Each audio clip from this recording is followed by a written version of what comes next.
భారత అంతరిక్ష రంగంలో ఈరోజు ఒక అద్భుతమైన రోజు అని చెప్పుకోవచ్చు. మనం ఒక విజయాన్ని సాధించాం. అంటే ఎంకరేజ్మెంట్ అంటూ ఉంటే ప్రపంచ దేశాలన్నింటినీ తలదన్నే ఒక గొప్ప పొజిషన్లోకి మనం వెళ్తాం అనడానికి ఇదే పెద్ద ఎగ్జాంపుల్ అనమాట. భారత అంతరిక్ష రంగంలో ప్రైవేటు రంగానికి ఘనమైనటువంటి బాటలు పడ్డాయి. ఇక ఎర్రచీమిడి బ్యాచ్ అనేది ఎలాగూ దీని మీద ఏదో ఒక విచిత్ర కథనంతో బయటకు వస్తుంది. కానీ మీరు అర్థం చేసుకోవడానికి ప్రయత్నం చేయండి.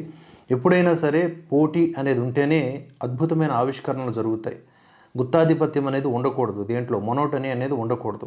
ఇంతకాలం మనకి ఇస్రో మాత్రమే ఉంది. ఇప్పుడు వీటిల్లోకి ప్రైవేటు రంగాలు కూడా వచ్చాయి కనుక ఇంకా ఎక్కువ ఆవిష్కరణలు అవుతాయి. తద్వారా ప్రపంచవ్యాప్తంగా మన యొక్క భాగస్వామ్యం పెరుగుతుంది ఈ స్పేస్ రంగంలో.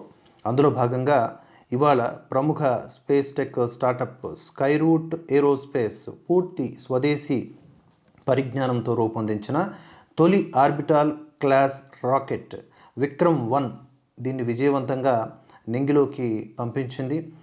దీంతో దేశవ్యాప్తంగా హర్షం వ్యక్తం అవుతోంది. దీని గురించి డీటెయిల్డ్గా ఒక వీడియో చేశాను, అది మన మెయిన్ ఛానల్లో వస్తుంది. దీనికి గాను ప్రధాని మోదీ ఏమని స్పందించారో చూద్దాం. అనుకున్న సమయానికంటే ముందుగానే మీ లక్ష్యాలను సాధించారు. ఈ ప్రయోగాన్ని నేను వీక్షించాను. ఇందులో భాగమైన ప్రతి ఒక్కరికి కృతజ్ఞతలు. ఈ మిషన్ మొదటి అడుగు మాత్రమే, దీన్ని మరింత ముందుకు తీసుకువెళ్ళాలి అని మోదీ వారిని ప్రశంసించడం జరిగింది. ఈ దేశ ఆకాంక్షలను మోసుకెళ్లడమే కాకుండా యువత కలలకు కొత్త ఆశలు తొడిగారని మెచ్చుకున్నారు. తనను కలిసేందుకు స్కైరూట్ బృందాన్ని ఆహ్వానించారు. ఈ సందర్భంగా ప్రధానికి కృతజ్ఞతలు చెప్పారు పవన్ కుమార్ చందన, ఎవరైతే ఈ కంపెనీ ఉందో ఈ కంపెనీకి హెడ్.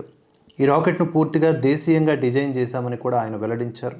తమ బృందంలో ఎక్కువ మంది యువతే అని, వారి సగటు వయస్సు కూడా కేవలం 28 సంవత్సరాలు అని వారు తెలియజేయడం జరిగింది.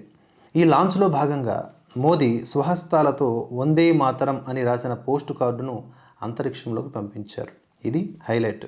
దాని గురించి మోదీ వద్ద పవన్ కుమార్ ప్రస్తావించారు. మీ కార్డు కక్షలోకి చేరి విజయవంతంగా తిరుగుతోంది, వందే మాతరం కక్షలోకి వెళ్ళింది అని చెప్పారు. ఇది ఒక అద్భుతమైన విషయం కదా. దీన్ని 10 మందికి షేర్ చేయండి.